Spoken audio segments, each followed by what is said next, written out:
Hello students, आज हम complete residue system and reduced residue system के एग्जांपल्स करेंगे। फर्स्ट एग्जांपल है show that the set -3, 14, 3, 12, 37, 57, -1 is a complete residue system modulo 7। हमें show करना है कि ये सेट जो है वो कंप्लीट रेजिड्यू सिस्टम मॉड्यूलो 7 है। तो इसके लिए सबसे पहले हम कंप्लीट रेजिड्यू सिस्टम की डेफिनेशन को रिवाइज कर लेते हैं। डेफिनेशन क्या कहती है? A set of m integers whose least residue mod m is 0, 1, 2, m-1 in some order is called complete residue mod m। यानी कि आपको करना क्या है, आपको m इंटीजर्स के सेट का आपको लीस्ट रेजिड्यू फाइंड करना है। ठीक है, एक मेन पॉइंट आपको क्या देखना है, आपके पास मोड m कितना है 7। तो सेट में भी कितने एलिमेंट्स हैं 1, 2, 3, 4, 5, 6, 7 आपके पास एलिमेंट्स सेट में हैं। तो अब निकालते हैं इनका लीस्ट रेजिड्यू। सबसे पहले -3 आपके पास क्या बनेगा, कॉन्ग्रुएंट टू आपके पास 4 मोड 7 हो जाएगा। ठीक है, नेगेटिव के लिए वही रूल, आपको नेगेटिव के लिए क्या करना है, इसमें ऐड करेंगे तो आपके पास कितना बचेगा 4। उसके बाद 14 आपके पास कितना होगा, कॉन्ग्रुएंट टू 0 मोड 7, क्योंकि जैसे 14 को 7 से डिवाइड करोगे remainder 0। 3 congruent to 3 mod 7। 12 congruent to 5 mod 7, remainder 5। ठीक है, उसके बाद आपके पास है 37 को 7 से डिवाइड करेंगे, रिमाइंडर इज़ 2 मोड 7। नेक्स्ट 57 को आप 7 से डिवाइड करोगे, रिमाइंडर इज़ 1 मोड 7। देन -1 के लिए फिर से क्या करेंगे, 7 को -1 में ऐड कर देंगे, आपके पास कितना बचेगा 6। ठीक है, तो आपके पास रेजिड्यूज़ क्या बने, लिस्ट रेजिड्यू आपके पास 4, 0, 3, 5, 2, 1, 6। या फिर इसी सेट को आप कैसे लिख सकते हो, 0, 1, 2, 3, 4, 5, 6। ठीक है, तो ये इस फॉर्म का सेट बन गया 0, 1, 2 up to so on m-1। m कितना था 7 और आपके पास यहाँ कितना है m-1, दैट इज़ 6। तो ये सेट आपके पास क्या हो जाएगा, this set is complete residue system modulo 7। ठीक है, नेक्स्ट एग्जाम्पल लेते हैं। नेक्स्ट एग्जाम्पल है show that the set of integers 1, 5, 7, 11 is reduced residue system modulo 12। अब आपको ये करना है कि ये वाला जो सेट है वो रिड्यूस्ड रेजिड्यू सिस्टम है मॉड्यूलो 7। अब इसके लिए हम अपने रिड्यूस्ड रेजिड्यू सिस्टम की डेफिनेशन को रिवाइज कर लेते हैं। डेफिनेशन क्या है, a set of 5m integers whose least residues mod m is a1, a2, a5m such that ai is positive integer less than m and coprime to m। यानी कि आपको फिर से करना क्या है, आपको सेट के हर एक एलिमेंट के लिए लीस्ट रेजिड्यू निकालना है। ठीक है, तो सबसे पहले 1 के लिए हम निकालेंगे लीस्ट रेजिड्यू, तो आपके पास कितना हो जाएगा 1 मोड 12। 5 को डिवाइड करेंगे 12 से, रिमाइंडर इज़ 5 मोड 12। 7 को डिवाइड करेंगे, रिमाइंडर इज़ 7 मोड 12। 11 को डिवाइड करेंगे, रिमाइंडर इज़ 11 मोड 12। तो आपके पास लीस्ट रेजिड्यूज़ का सेट क्या बना, लीस्ट रेजिड्यूज़ का आपके पास बन गए 1, 5, 7, 11। ठीक है, अब आपको इसके लिए 3 कंडीशंस चेक करनी है। 3 कंडीशंस क्या है, फर्स्ट वाली कि हर एक ai जो है वो पॉजिटिव इंटीजर होना चाहिए। तो आपके पास हर एक ai क्या है, पॉजिटिव इंटीजर है। दूसरी कंडीशन ai जो है वो लेस देन m होना चाहिए। m आपके पास कितना है 12, तो हर एक ai 12 से लेस है। ठीक है, तीसरी कंडीशन क्या है, आपके पास ai जो है वो कोप्राइम टू m होना चाहिए, हर एक ai कोप्राइम टू 12 होना चाहिए। अब देखो 1 की जीसीडी 12 के साथ 1, 5 की जीसीडी 12 के साथ 1, 7 की जीसीडी 12 के साथ 1 एंड 11 की जीसीडी 12 के साथ 1। तो हर एक ai 12 के कोप्राइम भी है। उसके बाद हमारे पास क्या आती है कि सेट में कितने एलिमेंट्स होने चाहिए, 5m एलिमेंट्स होने चाहिए। 5m means 5 of 12। ठीक है, 5 ऑफ 12 मीन्स आपको आइलर फंक्शन निकालना है। तो इसके लिए आप क्या करोगे, इसको ब्रेक कर लेते हैं 3 × 4। ठीक है, अब आपको पता है 5 कैसा होता है, मल्टीप्लिकेटिव फंक्शन। तो यहाँ से आपके पास ये क्या हो जाएगा 5, 3, 5, 4। 4 को कैसे लिख सकते हो 2 स्क्वायर। ठीक है, यहाँ से आपके पास फॉर्मूला बन जाएगा 5p मीन्स p - 1 यहाँ से आपके पास बन जाएगा p raise to power k, that is p raise to power k minus p raise to power k minus 1। इसको सॉल्व करेंगे आपके पास कितना आ जाएगा 4, यानी कि आपके पास number of elements in the set 1 2 3 4। तो आपके पास डेफिनेशन की सारी कंडीशन सेटिस्फाई हो गई। इट मीन्स ये सेट आपके पास क्या बन जाएगा, रिड्यूस्ड रेजिड्यू सिस्टम मॉडुलो 12 बन जाएगा। ठीक है, नेक्स्ट आपके पास आता है थर्ड एग्जाम्पल। थर्ड एग्जाम्पल में आपको क्या करना है, right complete residue system modulo 13 composed entirely of multiplies of 2। आपको कंप्लीट रेजिड्यू सिस्टम लिखना है modulo 13 composed entirely of multiples of 2। उसके अंदर सारे के सारे एलिमेंट्स कैसे होने चाहिए, मल्टीपल्स ऑफ 2 होने चाहिए। ठीक है, अब आपको पता है कि अगर हमें किसी एलिमेंट ए के कॉरेस्पॉन्डिंग ए मॉडुलो m में कंप्लीट रेजिड्यू सिस्टम बनाना हो तो फंडामेंटल कंप्लीट रेजिड्यू सिस्टम क्या होता है, 0 1 2 up to so on m-1। This is complete residue system. ठीक है, अब आपको यहाँ पे m क्वेश्चन में m कितना गिवन है, आपको 13 गिवन है। तो आपके पास ये फंडामेंटल रेजिड्यू सिस्टम कितना हो जाएगा, फंडामेंटल कंप्लीट रेजिड्यू सिस्टम आपके पास बन जाएगा 0 1 2 अप टू सोन आपके पास 13 माइनस 1 12 बन जाएगा। ठीक है, उसके बाद उसने बोला है composed entirely of multiples of 2। अब आपने एक थ्योरम करी थी, थ्योरम आपके पास क्या है कि if a1 a2 a5m is a reduced residue system, या फिर आप ले सकते हो is a complete residue system mode m and k और m की GCD हो 1, तो आपके पास क्या हो जाएगा, k से मल्टीप्लाई होके जो सेट आएगा वो भी कैसा बनेगा, कंप्लीट रेजिड्यू सिस्टम बनेगा। ठीक है, तो अगर आपके पास a1 a2 am एक कंप्लीट रेजिड्यू सिस्टम है, ये a1 a2 am आपके पास कंप्लीट रेजिड्यू सिस्टम है। ठीक है, यहाँ से आपके पास 2 और 13 की GCD भी कितनी है, 1 है। तो इस पूरे सेट को हम 2 से मल्टीप्लाई कर देंगे तो वो भी क्या बनेगा, कंप्लीट रेजिड्यू सिस्टम। तो ये कितना हो जाएगा, 2 into 0 2 into 1 2 into 2 up to so on 2 into 12। ठीक है, तो this is complete residue system modulo 13 और इसका हर एलिमेंट कैसा है, मल्टीपल ऑफ 2 है। ठीक है, इसी तरह से इसका सेकंड पार्ट है। सेकंड पार्ट में क्या है, right complete residue system modulo 7 composed entirely powers of 3। फिर से वही मॉडुलो 7 के corresponding fundamental complete residue system क्या बनेगा, 0 1 2 3 4 5 6। ठीक है, अब 3 और 7 की GCD कितनी है, 1। 3 और 7 की GCD 1 है, तो अगर हम 3 को इस सेट से मल्टीप्लाई कर देंगे तो वो भी आपके पास क्या बनेगा, कंप्लीट रेजिड्यू सिस्टम मॉडुलो 7। तो इसको मल्टीप्लाई कर देंगे, 3 into 0 3 into 1 3 into 2 3 into 3 3 into 4 3 into 5 and 3 into 6। तो this is also a complete residue system modulo 7। ठीक है, नेक्स्ट एग्जाम्पल है, show that 2 4 6 up to so on 2m is a complete residue system modulo 7 if m is odd. ठीक है, आपको show करना है कि ये सिस्टम जो है कंप्लीट रेजिड्यू सिस्टम है मॉडुलो m में m कैसा है, ओड है। ठीक है, तो हम इस सेट को लिख लेते हैं, थोड़ा सा एक्सपैंड करके लिखते हैं। सेट हमारे पास क्या है, 2 4 6, इसमें कहीं ना कहीं नंबर m-1 आएगा, then m+2 m+3 m+5 up to so on 2m-2 and last term हमारी आ गई 2m। ठीक है, तो इस सेट के पास कितने एलिमेंट्स हैं, क्लियरली हमें दिख रहा है इस सेट के पास m एलिमेंट्स हैं। अब हम क्या करते हैं, इसमें से हम हर एक सेट के हर एक एलिमेंट का कॉन्ग्रुएंट देखते हैं कि हर एक एलिमेंट का रेजिड्यू कितना बचता है। हम यहाँ से शुरू करते हैं, m+1 मोड m में कितना रेजिड्यू देगा, तो वही आपको करना है, m+1 congruent to mode m। ठीक है, जैसे आप कभी नेगेटिव नंबर लेते हो, किसी भी नेगेटिव नंबर का रेजिड्यू निकालते हो। ठीक है, फॉर एग्जाम्पल आपने लिया -3 इज़ कॉन्ग्रुएंट टू मॉडुलो 6, इसके लिए आप क्या करते हो, -3 और इसमें 6 को ऐड कर देते हो, तो आपके पास रेजिड्यू बचता है 3। यही प्रोसीजर आप पॉजिटिव नंबर्स में भी लगा सकते हो। पॉजिटिव नंबर्स में बस आपको क्या करना होता है, पॉजिटिव नंबर्स में आप उसमें से सब्ट्रैक्ट कर सकते हो, जैसे 4 - 3, तो रेजिड्यू कितना बचेगा, 1 बचेगा। ठीक है, तो सेम आपको यहाँ लगाना है। यहाँ पे m+1 पॉजिटिव नंबर है, आपको इसका रेजिड्यू देखना है, तो क्या करो, m+1 -m कर दो, तो कितना बचेगा आपके पास, 1 रेजिड्यू बच जाएगा। ठीक है, उसके बाद आपके पास आता है m+3 का रेजिड्यू कितना बचेगा, m+3 - m 3, m+5 का रेजिड्यू माइनस एम करेंगे 5 up to so on 2m-2, 2m-2 का रेजिड्यू इसमें से माइनस एम कर देंगे, 2m-m, m-2 आपके पास रेजिड्यू बच जाएगा।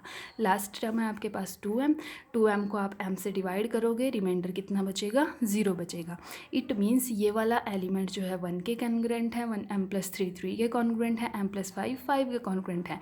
तो हम इस सेट को दोबारा से लिख सकते हैं। ये सेट किसके इक्विवेलेंट होगा, आपके पास हो जाएगा 2 4 6 m-1, m+1 की जगह हम लिख सकते हैं 1, m+3 की जगह 3 and up to so on 2m की जगह 0। ठीक है, इस सेट को दोबारा रीअरेंज करेंगे तो ये कितना हो जाएगा 0 1 2 3 4 5 6 m-2 m-1। और ये किसकी डेफिनेशन होती है, कंप्लीट रेजिड्यू सिस्टम की। ठीक है, तो ये वाला जो सेट है आपके पास ये complete residue system modulo m बनेगा। नेक्स्ट एग्जांपल है, नेक्स्ट एग्जांपल आपको करना है for an odd positive m prove that the sum of integers of any complete residue system modulo m is congruent to 0 modulo m। ठीक है, for an odd positive m आपको prove करना है sum of integers of any complete residue system. ठीक है, यानी कि किसी भी कंप्लीट रेजिड्यू सिस्टम के इंटीजर्स का सम। सपोज करो कि अगर आपके पास S कोई सेट है जो कैसा है, कंप्लीट रेजिड्यू सिस्टम है, S is a complete residue system modulo m। तो आपको प्रूफ क्या करना है, आपको प्रूफ करना है कि sum of integers of complete residue system means sum of all these integers is congruent to 0 mod m। ये आपको प्रूफ करना है, this is required to proof. ठीक है, तो इसको प्रूफ करने के लिए हम क्या ले लेते हैं, हमें ये तो गिवन है ही, हमें क्या गिवन है कि a1 a2 am आपके पास क्या है, this is complete residue system modulo m। उसके बाद हमें पता है 0 1 2 up to so on m-1, ये भी क्या होता है आपके पास, कंप्लीट रेजिड्यू सिस्टम होता है मॉडुलो m में। ठीक है, फंडामेंटल कंप्लीट रेजिड्यू सिस्टम। अब इसी सेट को आप कैसे लिख सकते हो, 1 2 3 up to so on m लिख सकते हो इस सेट को, क्योंकि m का रेजिड्यू क्या बनेगा, जैसे ही आप m को m से डिवाइड करोगे तो रिमाइंडर आपके पास कितना बचना है, 0, यानी कि m इज़ कॉन्ग्रुएंट टू 0। तो अगर m को 0 से रिप्लेस कर दोगे तो यही सेट तो बनेगा। ठीक है, तो ये सेट भी कैसा हुआ, ये सेट भी बन गया complete residue system modulo m। ठीक है, अब उसके बाद आपने एक थ्योरम करी थी कि अगर ये फंडामेंटल कंप्लीट रेजिड्यू सिस्टम है और उसके अलावा ये कोई दूसरा कंप्लीट रेजिड्यू सिस्टम है, तो आपके पास इस सेट का हर एक एलिमेंट इस सेट के एग्जैक्टली 1 एलिमेंट के कॉन्ग्रुएंट होगा। मींस इस सेट का हर element, suppose a1 is congruent to इस सेट के एग्जैक्टली 1 एलिमेंट के। तो मैंने सपोज कर लिया कि ये इसके 1 के कॉन्ग्रुएंट हैं, let a1 is congruent to a1 mod m। इस सेकंड का दूसरा एलिमेंट a2 कॉन्ग्रुएंट है 2 के 2 mod m। Suppose am is congruent to up to so on am is congruent to last element m mod m। ठीक है, अब आपके पास ये m कॉन्ग्रुएंस बने, इन m कॉन्ग्रुएंस को ऐड कर देते हैं, लेफ्ट में ऐड हो जाएंगे a1 plus a2 plus up to so on am, और ये कॉन्ग्रुएंट हो जाएगा 1 plus 2 plus up to so on m mod m के। ठीक है, अब राइट साइड में देखो ये क्या बना, ये बना सम ऑफ m नेचुरल नंबर, और सम ऑफ n नेचुरल नंबर का फॉर्मूला आपके पास क्या होता है, ये आपका हो जाएगा m+1/2 मोड m। ठीक है, अब इसको हम यहीं तक छोड़ देते हैं। अब उसके बाद हमें गिवन है कि m क्या है हमारे पास, n ओड पॉजिटिव m क्या है, ओड पॉजिटिव। अगर m ओड है तो m+1 कैसा बनेगा, इवन। ठीक है, m+1 इवन है तो वो डिविजिबल बाय 2 होगा, और डिविजिबल बाय 2 होगा तो m+1/2 क्या बन जाएगा, एक इंटीजर बन जाएगा। ठीक है, m+1/2 इज़ एन इंटीजर। फिर उसके बाद क्या होगा, m डिवाइड करेगा m इंटू m+1/2 को। ठीक है, तो अगर ये m इसको डिवाइड करेगा तो आपके पास रिमाइंडर कितना बचेगा, 0। इट मीन्स क्या हुआ, m+1/2 is congruent to 0 mod m आपके पास बन जाएगा। ठीक है, तो अगर ये वाला सारा फैक्टर 0 के कॉन्ग्रुएंट है तो इसको यहाँ यूज़ कर लेते हैं, तो आपके पास क्या हो जाएगा, a1 plus a2 plus up to so on am is congruent to 0 mod m आपके पास बन जाएगा। ठीक है, यही आपको प्रूफ करना था, this is required to proof. Next example हम लेते हैं। नेक्स्ट एग्जाम्पल है if m is even positive integer show that -m-2/2 -m-4/2 up to so on -1 0 1 up to so on m-4/2 m-2/2 m/2 is a complete residue system modulo m। ये आपको show करना है, ठीक है। तो हमें सिस्टम क्या गिवन है, हमें सिस्टम गिवन है ये वाला। अब इस सिस्टम में टोटल कितने इंटीजर्स हैं, m इंटीजर्स हैं आपके पास टोटल। अब हम इसमें से फिर से वही करते हैं, हमें इसको कंप्लीट रेजिड्यू सिस्टम दिखाना है। तो कंप्लीट रेजिड्यू सिस्टम के लिए हमें लीस्ट रेजिड्यूज़ का सेट निकालना है, और वो लीस्ट रेजिड्यूज़ का सेट आपके पास कैसा होना चाहिए, 0 1 2 अप टू सोन m-1 का सेट होना चाहिए, ठीक है। तो हम इसके नेगेटिव नंबर्स को उठाते हैं। मैंने यहाँ से शुरू किया -m-2/2 मोडलो m लगाया, तो ये किसके कॉन्ग्रुएंट जाएगा, फिर से वही नेगेटिव के लिए हम क्या करते हैं, इसको m को इसमें ऐड कर देते हैं, ठीक है। तो आपके पास ये कितना हो जाएगा, -m-2/2 प्लस m हो जाएगा, ठीक है। तो यहाँ से आपके पास सॉल्व करोगे, सॉल्व करने पर आपके पास कितना बचेगा, m+2/2, दैट इज़ रेजिड्यू आपके पास बच गया m+2/2। सिमिलरली नेक्स्ट टर्म हम उठाएंगे, इसका रेजिड्यू आपके पास m को ऐड करेंगे तो आपके पास कितना बचेगा, m+4/2। अब टू सोन चलेंगे हम -2 पे, -2 is congruent to m-2 modulo m। कैसे, फिर से वही m को इसमें ऐड करेंगे, m-2 -1 इस congruent to m-1 mode m, फिर से वही m-1 इसमें ऐड करेंगे, m-1 बनेगा, ठीक है। तो आपके पास ये वाला सेट अब क्या बन गया, ये वाले सेट में ये वाली चीज़ कॉन्ग्रुएंट हो गई m+2/2 के, ये वाली चीज़ कॉन्ग्रुएंट हो गई m+4/2 के, -1 कॉन्ग्रुएंट हो गया m-1 के, और उससे आगे हमारे terms as it is 0 1 2 m-4/2 m-2/2 m/2। इसको हम रीअरेंज कर सकते हैं। रीअरेंज कैसे हो जाएगा, आपके पास 0 से शुरू करते हैं, 0 1 2, देन आपके पास क्या हो जाएगा, m-2/2 m/2, then m+2/2 m+4/2 m-2 and m-1। तो ये क्या हुआ, 0 1 2 अप टू सोन कहाँ तक चले गए, m-1 तक चले गए। तो ये सेट हमारे पास क्या बन जाएगा, complete residue system modulo m बन जाएगा, ठीक। नेक्स्ट एग्जांपल है if r1 r2 up to so on rp-1 is any reduced residue system modulo m where p is prime, then prove that product I is equal to 1 to p-1 ri is congruent to -1 mod p, ठीक है। अब फिर से वही आपको करना क्या है, आपको गिवन क्या है, आपको गिवन है r1 r2 up to so on rp-1 reduced residue system modulo p है, p क्या है, प्राइम है, ठीक है। आपको प्रूफ करना है ये वाली चीज़, ठीक है। अब अगर ये प्रूफ करना है, अगर ये रिड्यूस्ड रेजिड्यू सिस्टम है, रिड्यूस्ड रेजिड्यू सिस्टम है, तो आपके पास फंडामेंटल रिड्यूस्ड रेजिड्यू सिस्टम भी आपको पता है, ठीक है। तो आपने क्या किया, लेट अस सपोज मैंने इस सेट को नाम दे दिया ए सेट क्या हो गया, r1 r2 rp-1। एक सेट मैंने ले लिया बी मैंने कैसा सेट लिया, फंडामेंटल रिड्यूस्ड रेजिड्यू सिस्टम, वो आपके पास क्या हो जाएगा 1 to p-1। ये रिजल्ट हम करके आए हैं कि अगर p प्राइम होता है तो उसका रिड्यूस्ड रेजिड्यू सिस्टम क्या बन जाता है, 1 to p-1, ठीक है।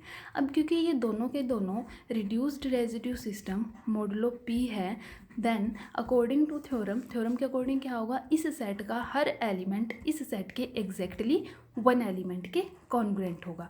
इट मीन्स इस सेट का हर एक एलिमेंट, सपोज मैंने सपोज किया ए सेट का एलिमेंट r1 कॉन्ग्रुएंट होगा बी सेट के एलिमेंट 1 के modulo p। Similarly r2 congruent होगा 2 मोडुलो p।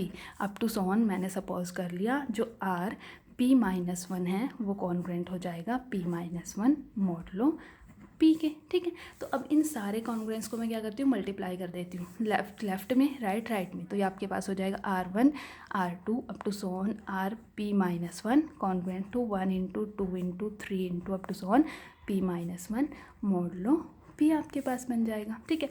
इस सारी प्रोडक्ट को मैं लिख सकती हूँ, product I is equal to 1 to p-1 ri congruent to, और ये क्या बन गया, अगर आप देखो तो ये बन गया p-1 फैक्टोरियल मोड p, ठीक है। अब विल्सन थ्योरम हमने करी है, विल्सन थ्योरम के अकॉर्डिंग क्या होता है, विल्सन थ्योरम। विल्सन थ्योरम कहती है p-1 फैक्टोरियल कॉन्ग्रुएंट होता है -1 मोड p के। ठीक है, तो अपनी इस विल्सन थ्योरम को हम यहाँ यूज़ करेंगे, तो आपके पास ये क्या हो जाएगा, product i = 1 to p-1 ri congruent हो जाएगा -1 मोड p के। ठीक है, तो यही आपको प्रूव करना था। तो this is the required result. तो स्टूडेंट्स, यहाँ पे आपके पास आपका चैप्टर नंबर 4 कंप्लीट होता है। यहाँ तक अगर किसी को कोई भी प्रॉब्लम हो, कोई भी क्यूरी हो, तो वो आप मुझसे पूछ सकते हो। आप व्हाट्सएप ग्रुप पे भी पूछ सकते हो और कॉल करके भी पूछ सकते हो। Thank you.